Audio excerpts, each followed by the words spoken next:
ಓಂ ಶ್ರೀ ಸದ್ಗುರುಪಾದುಕಾಭ್ಯಾಂ ನಮಃ.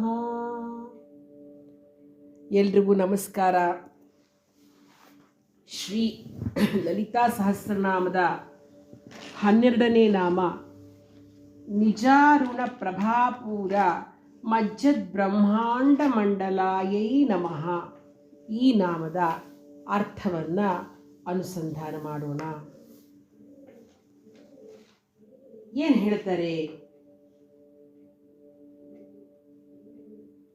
ನಿಜಾರುಣ ಪ್ರಭಾಪೂರ ಮಜ್ಜದ್ ಬ್ರಹ್ಮಾಂಡ ಮಂಡಲ ಅಂತ ಭಗವತಿಯನ್ನ ಕರೀತಾರೆ.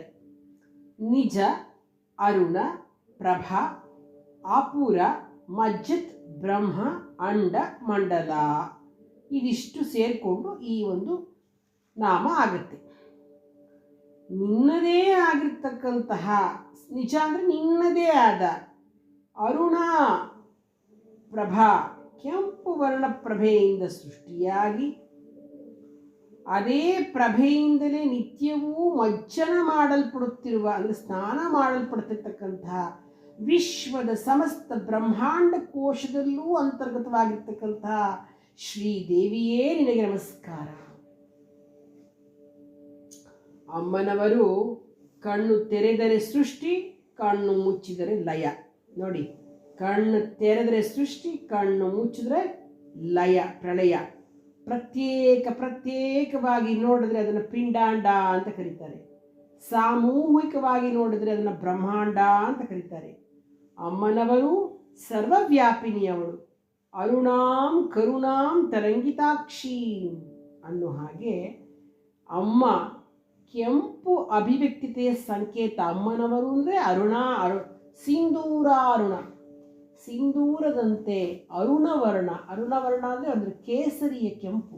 ಕೆಂಪು ಗಾಢ ಕೆಂಪಲ್ಲ, ಒಂದು ಲೈಟ್ ರೆಡ್, ಅಂದರೆ ಕೇಸರಿ ಬಣ್ಣದ ಕೆಂಪು. ಅದಕ್ಕೆ ಅಭಿವ್ಯಕ್ತಿಯೇ ಅಮ್ಮ. ಇದು ನಾರಾಯಣ ತತ್ವ, ವಿಷ್ಣು ತತ್ವ. ಇದು ಅಂದರೆ ಅಂದರೆ ನೀರು ಅಂದರೆ ಜಲ. ಸಂಸ್ಕೃತದಲ್ಲಿ ಪ್ರತಿಯೊಂದು ಪದವು ಕ್ರಿಯೆಗಳ ದ್ಯೋತಕಗಳಾದ ಅಕ್ಷರಗಳ ಸಮೂಹ ಅಂತಲೇ ಹೇಳ್ಬೋದು. ಈಗ ಜ ಅಂದರೆ ಜನ್ಮ, ಲ ಅಂದರೆ ಲಯ, ಅದಕ್ಕೆ ಜಲ ಅಂತ ಕರೀತಾರೆ. ಅಲ್ಲಿ ಎಲ್ಲಿದ್ದಾರೆ? ಆ ಜನ್ಮ ಮತ್ತು ಜಲದಲ್ಲಿ ಲಯದಲ್ಲೇ ಜೀವಿಗಳಿದ್ದಾರೆ, ಹೌದಾ? ಹಾಗೆ ವಿಷ್ಣು ಪದವನ್ನು ನಾವು ವಿಶ್ಲೇಷಣೆ ಮಾಡಿದ್ರು ಕೂಡ ವಕಾರ, ಇಕಾರ, ಸಕಾರ, ಹಕಾರ, ನಕಾರ ಇಷ್ಟು ಬರುತ್ತೆ. ಉಕಾರ ಮತ್ತು ವಿಷ್ಣು ಅಲ್ವಾ? ವಿಷ್ಣು. ಇಲ್ಲೂ ಕೂಡ ವಕಾರ ಅಂದರೆ ಜ್ಞಾನ, ಇಕಾರ ಅಂದರೆ ಲಕ್ಷ್ಮಿ, ಸಕಾರ ಅಂದರೆ ಆಸ್ತಿಕ್ಯ, ಹಕಾರ ಅಂದರೆ ಹೃದಯ, ನಕಾರ ಅಂದರೆ ಬಲ, ಉಕಾರ ಅಂದರೆ ಉತ್ಕೃಷ್ಟ. ಹೀಗೆ ಪ್ರಜ್ಞಾನವೇ ಸಂಪತ್ತಾಗಿರ್ತಕ್ಕಂತಹ ಆಸ್ತಿಕ ಭಾವ ಹೃದಯ ಸ್ಥಾನದಲ್ಲಿ ಉತ್ಕೃಷ್ಟವಾದ ಶಕ್ತಿಯನ್ನು ಹಾಗೆ ಅಭಿವ್ಯಕ್ತವಾಗಿರ್ತಕ್ಕಂಥದ್ದೇ ವಿಷ್ಣು. ಭಗವತ್ಪಾದರು ಒಂದು ಶ್ಲೋಕ ಹೇಳ್ತಾರೆ ಸೌಂದರ್ಯ ಲಹರಿಯಲ್ಲಿ. ತನುಚ್ಛಾಯಾಭಿಸ್ತೆ ತರುಣತಣಿಶ್ರೀ ಸರಣಿಭಿಃ ದಿವಂ ಸರ್ವಾಂ ಉರ್ವೀಂ ಅರುಣಿಮಯಮಗ್ನಾಂ ಸ್ಮರತಿಯಃ ಭವಂತಿಸ್ಯ ತಸ್ಯತ್ ವನಹರಿಣ ಶಾಲೀನನಯನಾಃ ಸಹೋರ್ವಶ್ಯಾವಶ್ಯಾಃ ಕತಿಕತಿನ ಗೀರ್ವಾಣ ಗಣಿಕಾಃ ಅಂತ ಸೌಂದರ್ಯ ಲಹರಿಯಲ್ಲಿ ಇದೇ ಒಂದು ಶ್ಲೋಕಕ್ಕೆ ನಾಮಕ್ಕೆ ಸಂಬಂಧಪಟ್ಟ ಹಾಗೆ ಒಂದು ಶ್ಲೋಕವನ್ನು ಭಗವತ್ಪಾದರು ತಿಳಿಸಿದ್ದಾರೆ. ಏನಪ್ಪ ಅಂತಂದರೆ, ಆದಿಶಕ್ತಿ ಅಮ್ಮನವರೇ, ಜಗದೀಶ್ವರಿಯೇ, ನಿನ್ನ ಜ್ಞಾನಾನಂದಮಯವಾಗಿರ್ತಕ್ಕಂತಹ ಶರೀರದ ಸೊಬಗನ್ನು ನಾನು ಏನಂತ ಹೊಗಳಲಿ? ಯಾವ ಉಪಮೆಗಳಿಗೂ ನಿಲುಕದೇ ಇರತಕ್ಕಂತಹ ಅನುಪಮ ಸೌಂದರ್ಯವತಿ ನೀನು. ನಿನ್ನ ಮಹಿಮೆಯನ್ನು ಹೊಗಳಲು, ವರ್ಣಿಸಲು ಆ ಭಗವಂತನಿಗೂ ಪರಬ್ರಹ್ಮನಿಗೂ ನಿಲುಕದಂಥ ವಿಷಯ. ಯೌವನದಿಂದ ಸಂಪನ್ನವಾಗಿರ್ತಕ್ಕಂತಹ ಸಹಸ್ರಾರು ಸೂರ್ಯರ ತೇಜೋವಂತನಾದ ಕಿರಣಗಳನ್ನೂ ಮೀರಿಸಿದಂತಹ ಶ್ರೀಕಿರಣ ನಿಂದು.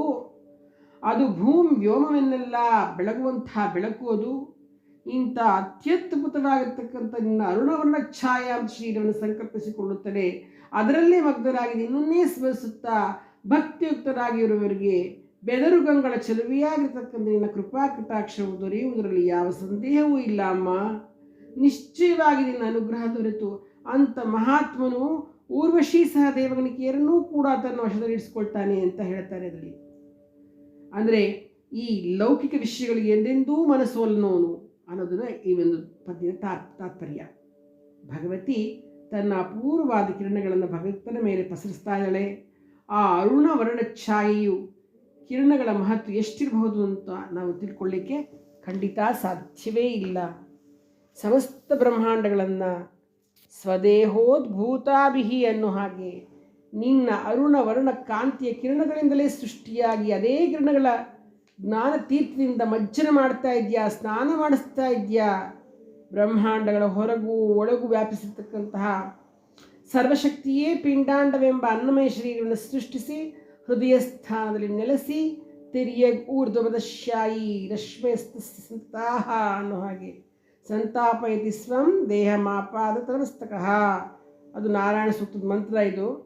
ಹಾಗೆ ಹೇಳೋ ಹಾಗೆ ಜ್ವಾಲಾಮಾಲಾ ಕುಲಂಭಾತಿ, ಕೆಂಪು ವರ್ಣದ ಜ್ವಾಲಮಾಲೆ ಸ್ವರೂಪದಿಂದ ಸಂಕುಲವರ್ಧಿನಿಯಾಗಿ ಭಾಸವಾಗಿರ್ತಕ್ಕಂಥ ಜ್ಞಾನಶಕ್ತಿಯ ತೀರ್ಥದಿಂದ ಕೋಶಗಳಿಗೆಲ್ಲ ಮಜ್ಜನ ಮಾಡಿಸ್ತಾ ಇರ್ತಕ್ಕಂಥವಳು ಯಾರು?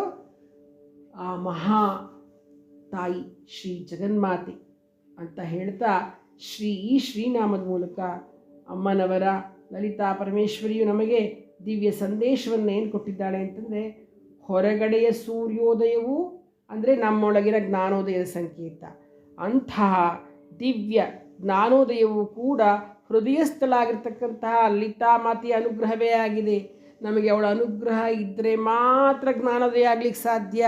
ಇಲ್ಲ ಅಂದರೆ ಆಗೋದೇ ಇಲ್ಲ, ಕತ್ತಲಲ್ಲಿ ಕೂತ್ಕೊಂಡ್ಬಿಡ್ತೀವಿ, ಸೂರ್ಯ ಉದಯವೇ ಆಗೋದಿಲ್ಲ.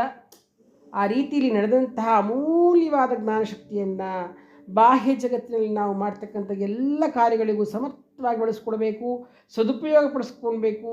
ದೊಡ್ಡ ದೊಡ್ಡ ಯಜ್ಞ ಕಾರ್ಯಗಳನ್ನು ಮಾಡಿ ಧನ್ಯರಾಗೋದೇ ಆಗಿದೆ. ಯಜ್ಞ ಅಂತಂದರೆ ಬರೀ ಹೋಮ ಅಂತ ಅರ್ಥ ಅಲ್ಲ, ಸಮಾಜಕ್ಕೆ ಒಳಿತಾಗ್ತಕ್ಕಂತಹ ಕಾರ್ಯವನ್ನು ಸಮರ್ಪಣ ಬುದ್ಧಿಯಿಂದ ಮಾಡ್ತಕ್ಕಂಥದ್ದು. ಇಂತಹ ದಿವ್ಯ ಸ್ಫುರಣೆಯನ್ನು ಕಲ್ಪನೆ ಮಾಡ್ತಕ್ಕಂತಹ ಆದಿಶಕ್ತಿ ಸ್ವರೂಪಿಣಿಯಾಗಿರತಕ್ಕಂತಹ ಲಲಿತಾ ತ್ರಿಪುರಸುಂದರಿಗೆ ನಾನು ನಮಸ್ಕಾರ ಮಾಡ್ತೀನಿ ಅನ್ನೋದನ್ನು ಈ ಶ್ಲೋಕ ಹೇಳುತ್ತೆ. ನಿಜಾರುಣ ಪ್ರಭಾಪೂರ ಮಜ್ಜದ್ ಬ್ರಹ್ಮಾಂಡ ಮಂಡಲ. ಶ್ರೀ ಜಗದಂಬಾರ್ಪಣಮಸ್ತು.